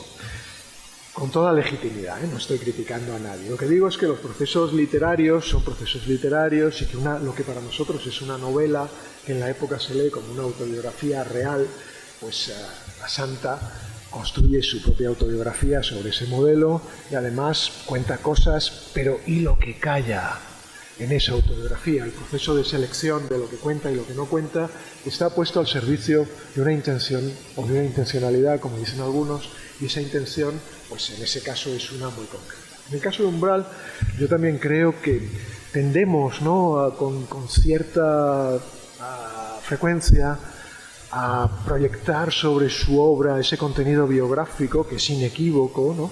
Umbral construye sus obras a partir de un material biográfico, y que en el caso Umbral no es el único, ¿no? Si volvemos atrás, Quevedo, un conocimiento del autor, Quevedo hace en buena parte lo mismo, ¿no? Construye una serie de textos donde pues hay un personaje que todo el mundo identifica y al que todo el mundo le atribuye unos chistes, unos poemas. De hecho, tenemos un montón de problemas para saber cuáles son los textos reales de Quevedo, porque su imagen ha sido tan potente que como un imán ha conseguido atraer un montón de textos que no sabemos de quién son.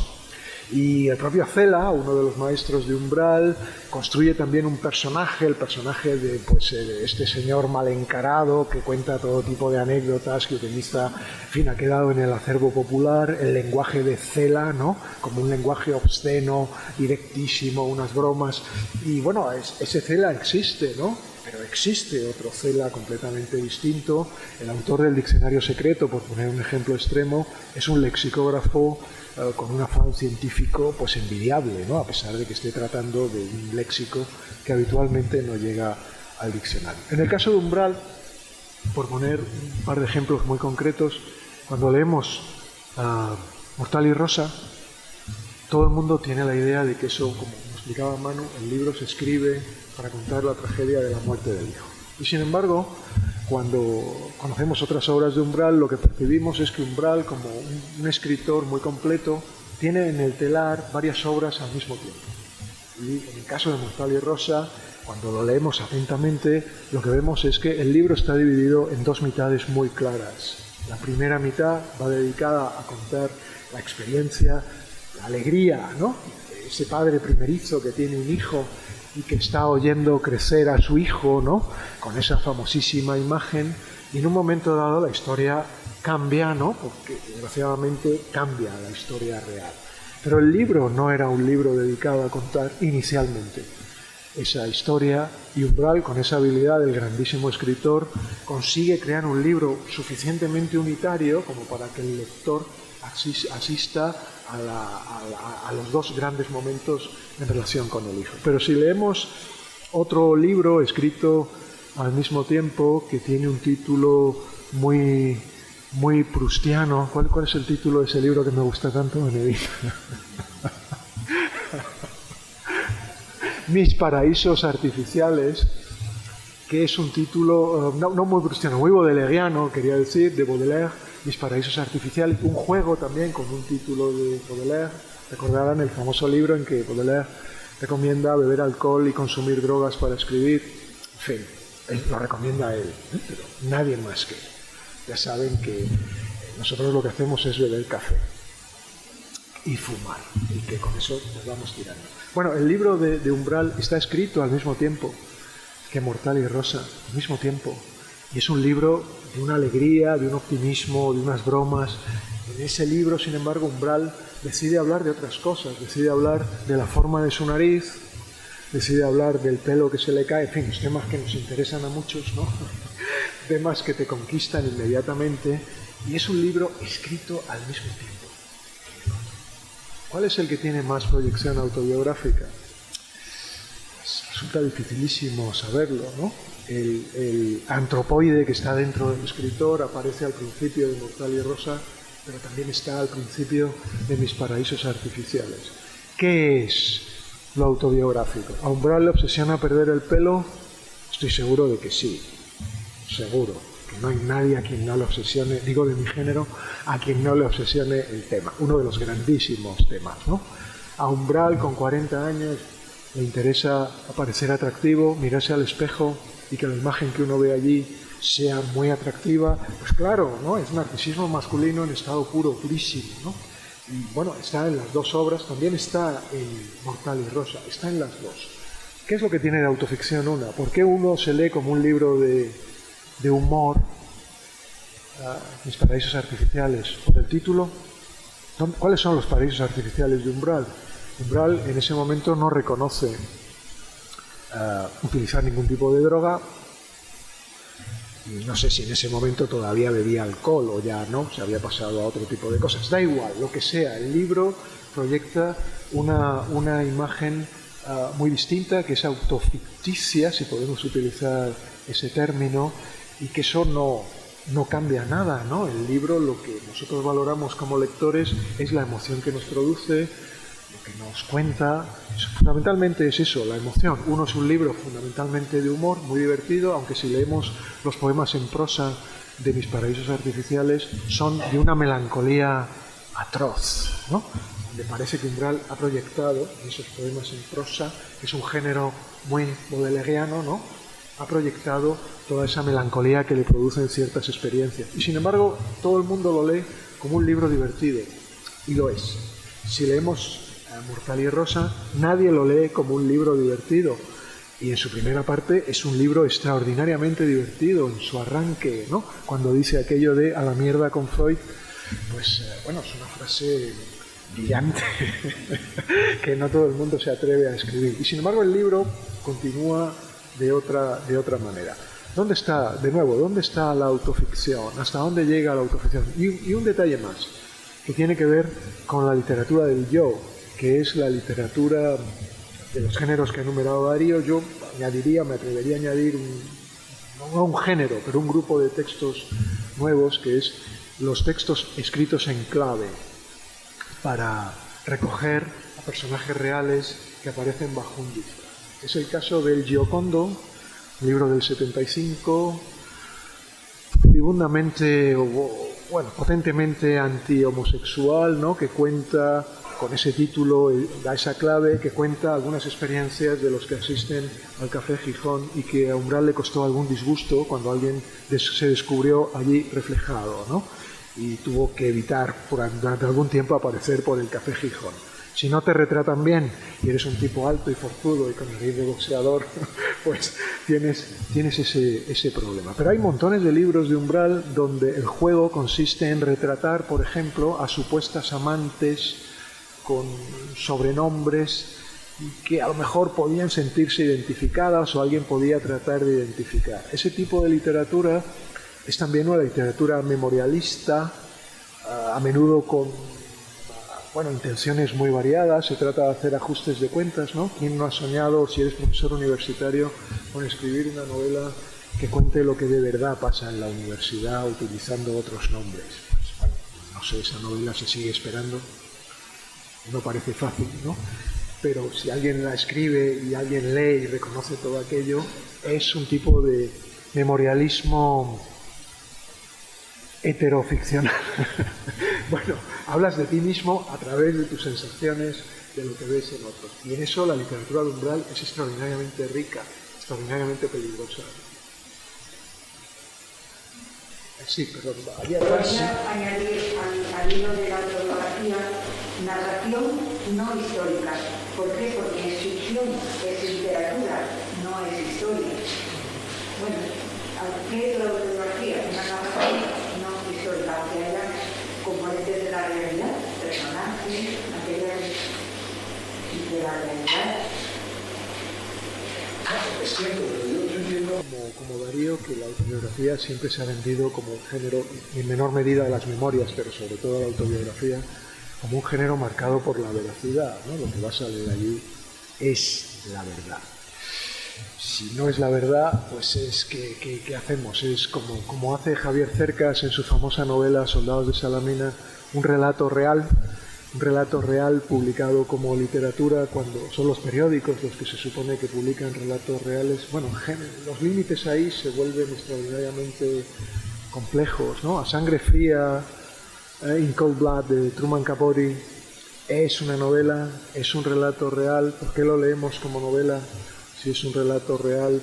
En fin, el juego, yo creo que Cercas es el que, probablemente en España, es el que ha puesto sobre la mesa la discusión más clara de qué es el género de la autoficción, con esa novela que para muchos es una defensa de la derecha y para otros es justamente lo contrario, un texto tejido con ingredientes familiares, ¿no? Con personajes que provienen de Falange para componer un texto que tuvo mucho éxito, ¿no? Se ha vendido 1 millón y pico de ejemplares. En Alemania parece que algunos han interpretado el texto como un texto revisionista, de esos que en Alemania aborrecen, ¿no? Es dar una visión nueva y falsa, dicen, de la guerra civil, pero probablemente Cercas lo que se propone con ese texto probablemente es otra cosa, no lo sé. Pero bueno, la autobiografía, si no es real, es sí, perdón, alguien se quiere decir. Sí, sí. Sí. Yo quisiera plantear el tema del estilo, con la siguiente pregunta. ¿Se ha perdido entre los periodistas de hoy, y también los escritores, el valor de forjarse un estilo, que es la obsesión de Francisco Umbral? O dicho de otro modo, la diferencia que existe, o que podría existir entre los periodistas de antaño, ¿no? Como la época de Umbral, como el propio Umbral, o se me da a la cabeza otro coetáneo suyo, Jaime Gamán, de estilo muy poderoso, muy literario, muy virtuoso. ¿Existe existe una diferencia entre esos estilos, esa forma de hacer periodismo con la que se hace hoy. Que quizá no se busca un estilo o se pretende incluso despojar la escritura del estilo. Eso es lo que es importante. Existe esa diferencia y ¿por qué? O sea, ¿por qué se hace eso? ¿Por qué se despoja el estilo? ¿Por miedo a sonar anacrónico? ¿Porque se tiene respeto, ¿no? hacia estos grupos como Umbral? Yo respondería desde el lado de la novela, ¿no? Y no me gusta nunca generalizar. Todas las generalizaciones son falsas, incluso esta, la que estoy diciendo ahora, ¿no? Pero no me gusta generalizar. Pero dicho esto, lo que sí yo percibo es que en este momento hay una voluntad de desliteraturizar la literatura novelística. Es decir, contar fundamentalmente una historia, pero prescindir de todo lo que pueda parecer literario. Y contar una historia que en el 95% de los casos comienza con un asesinato o con un cadáver. Así empiezan todas las novelas ahora. Y el género del thriller y la novela negra es lo que se está imponiendo. El propio Famenet incurrió en esta especie de chantaje que tiene un objetivo, y es que hoy en día podríamos hablar de la factoría de la ficción. Es decir, lo que la escuela de Frankfurt llamaba las industrias culturales incluye, por supuesto, también la edición de supuesta literatura. Y se vende como literatura algo que no lo es, sino que es la materia prima para una ingente factoría editorial. El resultado es libros que aquí te pillo y aquí te mato. Son libros absolutamente fungibles, con historias que se leen, que si en 3 meses no tienen suficiente circulación, los ejemplares sobrantes se guillotinan y se destruyen, y a otra cosa mariposa. El propio operario de esa factoría, que es el neoescritor, ya estará escribiendo otra novela para el año que viene, porque la factoría se lo pide, ¿no? Hay que proporcionar materia prima. Y además, la literatura, en este caso, es simplemente una etiqueta falsa que sirve para darle aureola al producto, pero desvirtuando por completo las características exigibles. Es igual que esos yogures que dicen con sabor a fresa. No sé si se han fijado, hay yogures en supermercados que llevan trozos de fresa, pero hay otros que tienen color fresa y dicen con sabor a fresa. Bueno, pues ahora ocurre con la novela algo parecido. Deberían de poner con sabor a literatura, pero aquí no hay literatura. Y eso también yo lo relacionaría con otro hecho, y es que hay que literaturizar la literatura narrativa, porque se quiere llegar a un contingente amplísimo y vasto de lectores que tienen un horizonte de dominio verbal de 800 palabras. No más. De manera que si uno pone la palabra epicentro, pues el lector no se entera de que se le está hablando. Y se trabaja sobre un número reducido de vocablos que corresponden a lo que en la teoría de la recepción alemana llamaban el horizonte de expectativas del lector. Ese horizonte de expectativas de un lector que va y se compra además esos grandes coches, unos libros muy gordos, bastante caros, y encuadernados en cartoné y con una sobrecubierta de colores muy chillones, ¿no? Compra eso con la autosatisfacción de que está comprando literatura y que va a leer literatura, pero no, es yogur con sabor a fresa. Y ese yogur con sabor a fresa está construido a base de una muerte inicial, una historia después de avatares diversos hasta que se descubre el asesino, pero eso sí, con 800 palabras.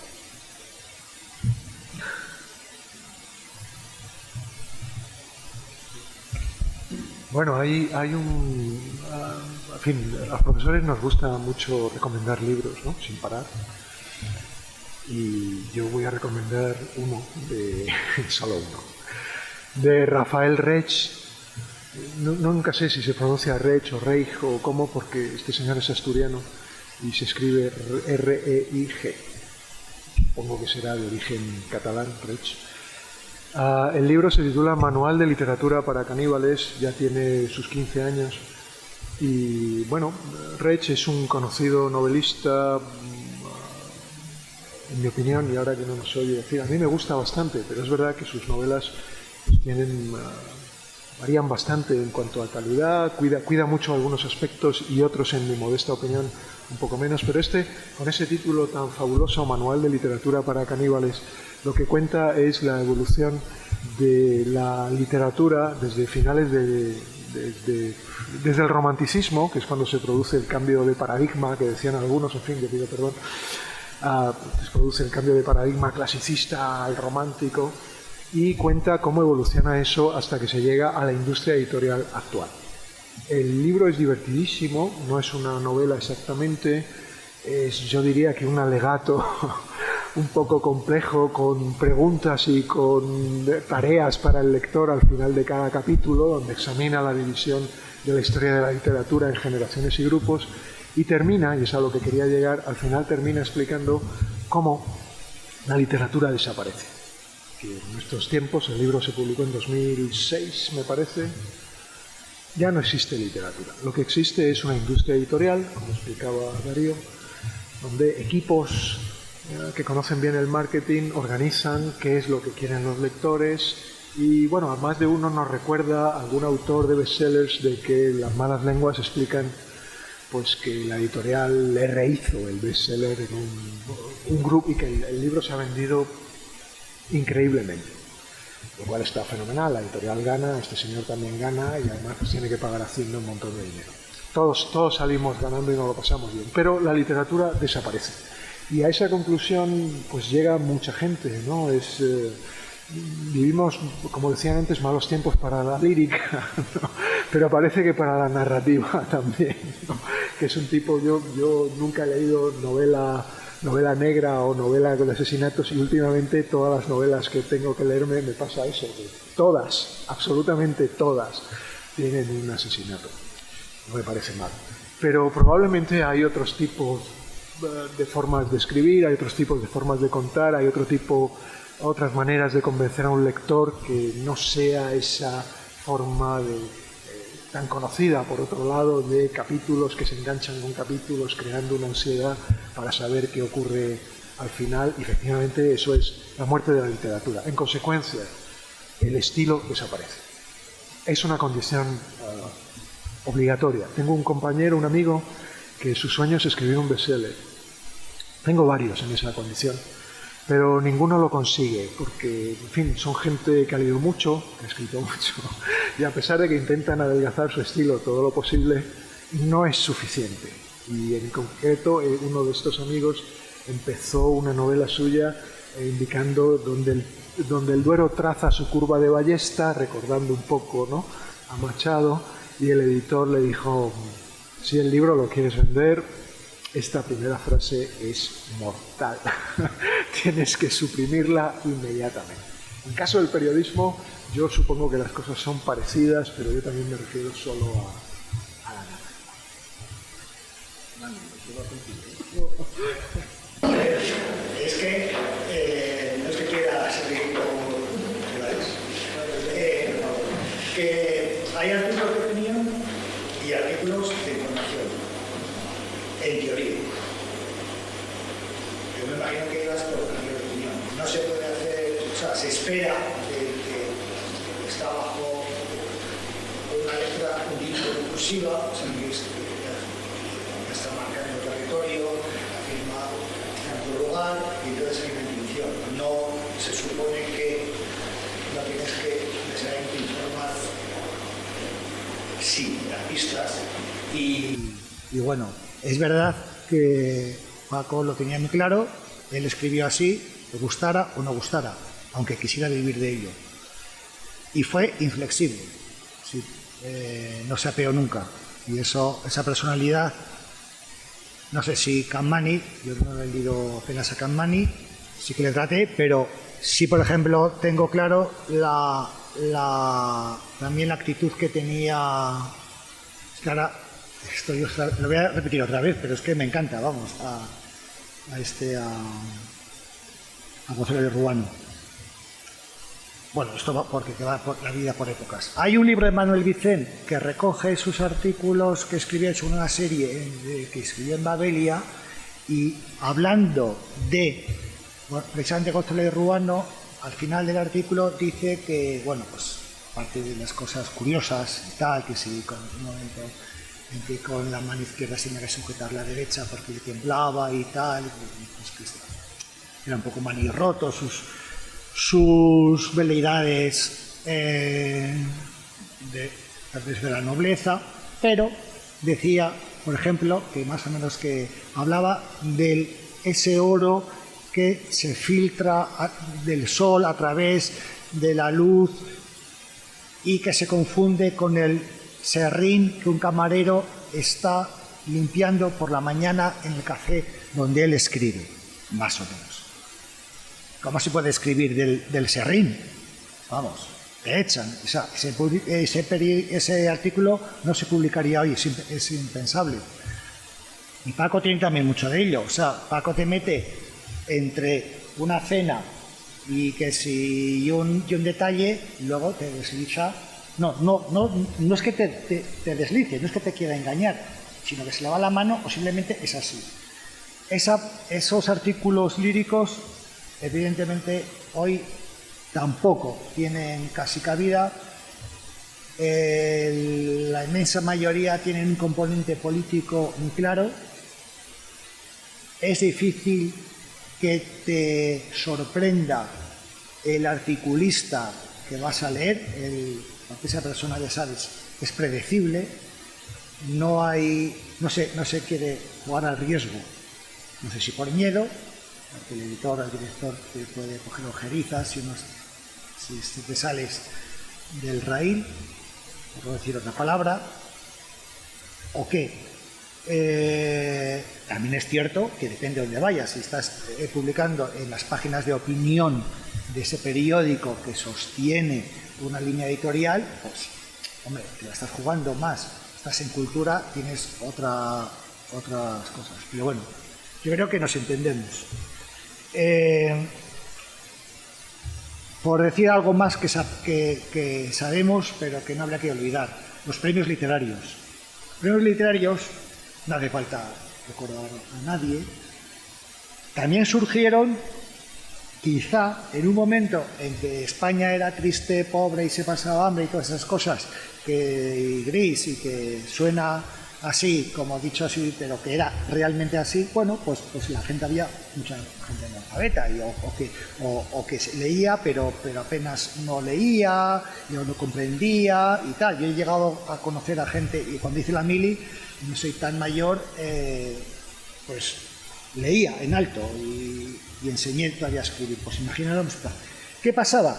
Que esas tiradas enormes de los premios literarios, pues de algún modo te hacían sentirte, como decía Darío, que habías subido un escalón, que además de ganar dinero y de comprarte un 600 y una gabardina y 3 camisas en verano, también tenías o buscabas cierto, si no pedigrí, por lo menos un barniz con el que poder alternar y no sentirte. Eso, por ejemplo, es muy Marseille, digamos, ¿no? Un poco hijo aparte, dejar de ser un poco hijo aparte.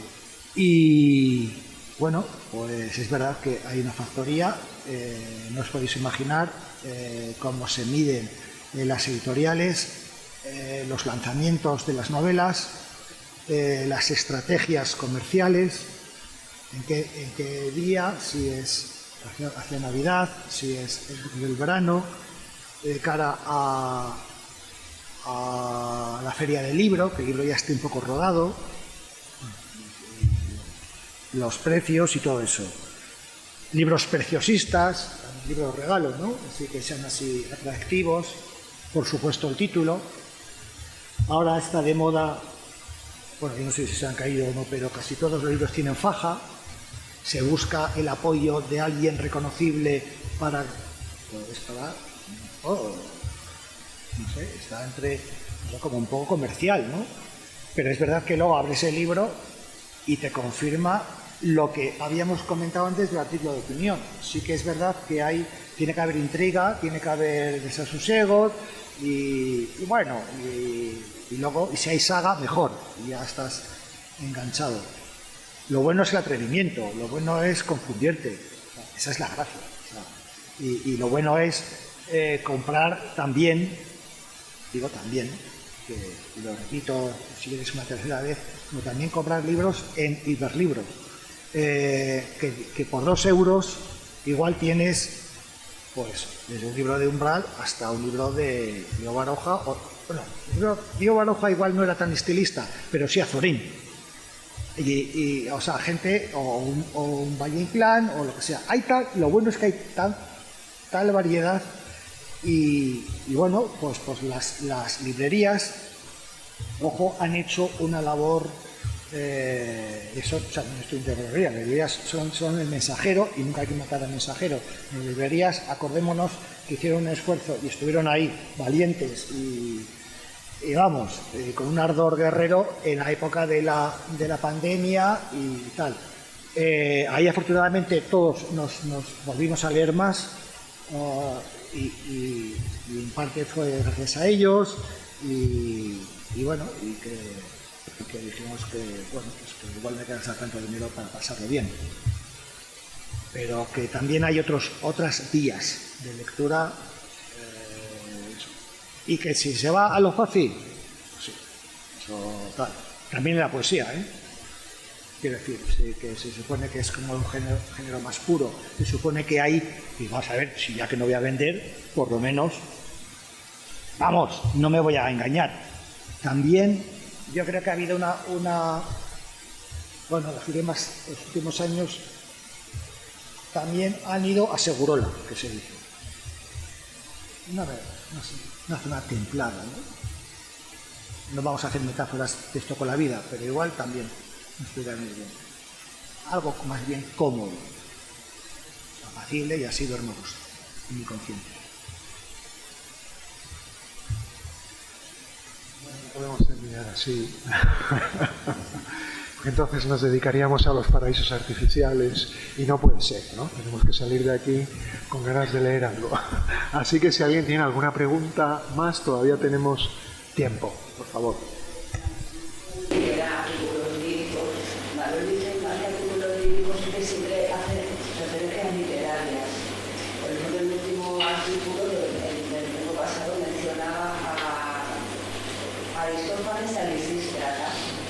Haciendo referencia a lo de la cumbre de la OTAN, que a su vez pues ganaban sus hombres porque no pagan la guerra, y las damas de la cumbre pues una vez sea que viene la buena. Entonces, yo lo que dice lo que sí puesto esa referencia, siempre menciona, y yo creo que también en lo que se publica los autores que hacen la historia o la trama, sino todo el lector va buscando eso, y muchas veces sí que son. Bueno, yo me refería a lo de Vicent, en realidad, a 2 libros que publicó con los artículos de aquellos que incluían perfiles de novelistas, y ahí estaban el de Gonzalo Ruano, el de Umbral, el de Baroja y el de bueno, un poco más o menos desde el 98 hasta hoy. Y luego él efectivamente tiene algunos muy líricos y otros pues más cañeros, o sea, no tiene la temporada taurina, no empieza hasta que él pega el rejonazo y contra la fiesta. Echa la anécdota, que es cierta, pero luego él tiene de todo. Porque luego él, cuando ya también él está con el barquito y no lo digo con desprecio, sino porque no creo que sea un transatlántico, pero digo, en el Mediterráneo y tan feliz, habla de la luz y de las berenjenas y cómo se da del sol del membrillo, para entendernos. Entonces, quiere decir que y él sí que era, pero él, hasta sus novelas van mucho por ahí. No digo los libros así sobre Aguirre, Jesús Aguirre o cosas así, sino sus novelas también suelen tirar, él va por ahí también. O sea, es el adjetivo, la metáfora y cómo lo creo. Yo creo que uno de los aspectos buenísimos de Umbral es que, como se ha explicado aquí esta mañana, es incancelable en más de un sentido, y también, como se acaba de explicar hace un momento, es insobornable, ¿no? Todos los artículos, toda la escritura de Umbral, aunque Umbral quiere vivir y vive de su escritura, no transige, ¿no?, con esa facilidad. Cualquier texto de Umbral que leamos tiene un grado de dificultad notable, y seguramente eso es lo que le convierte en un escritor muy especial. Se puede vender, se puede llegar con una exigencia alta. Bueno, creo que el caso de Umbral lo demuestra. ¿Es posible repetir eso ahora, 15 años después? Pues no sabemos. Si alguien quiere conocer la respuesta, mañana tendremos más a las 10:30. Muchas gracias a todos por su asistencia y su participación.